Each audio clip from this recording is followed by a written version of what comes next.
Indah sungguh bunga melati, harum semerbak di taman sana.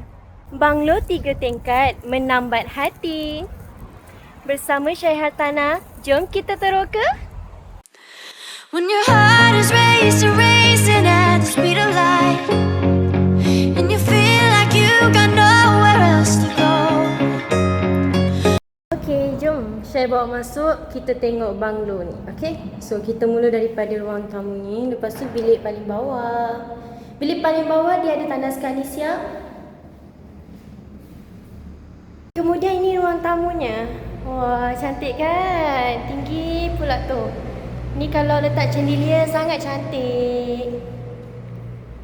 Ni terus kita menuju ke laman rumah. Tepi ni pun ada akses juga untuk pergi ke laman luar tau. Okay, lepas tu kita bawa anda pergi ke bahagian dapur. Ini kira dobi je lah. Laundry. So ini tandas kecil kat bawah. Lepas tu ruang keluar. Okay. Lepas tu ada satu guest room dekat bawah ni. Sekarang ni Syai nak bawa korang semua naik dekat tingkat atas, okay? Sekarang ni kita berada dekat tingkat 2. Syai nak bawa korang dekat bilik nombor 2 ni lah. So, dalam bilik ni pun ada tandas tau. Daripada bilik ni terus tembus dekat bilik sebelah. Bilik sebelah ni dia ada veranda. Boleh nampak rumah sebelah lagi. Okay, lepas tu dia ada tandas juga dekat dalam. Sebelum kita pergi ke tingkat 3, Syai akan bawa pergi dekat bilik yang seterusnya ni pula, okey? Inilah master bedroom.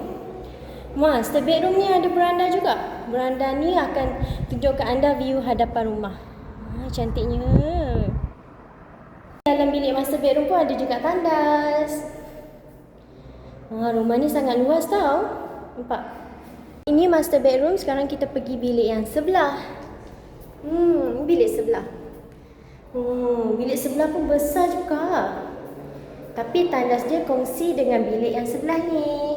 Nampak kan? Tadi saya dah tunjuk dah bilik yang ni. Dia tembus dengan sebelah. Dua dah settle. Jom kita naik atas pula. Ni kira macam ruang rehat lah. Nampak kan ruang rehatnya? So inilah tingkat ketiga tau, nampak?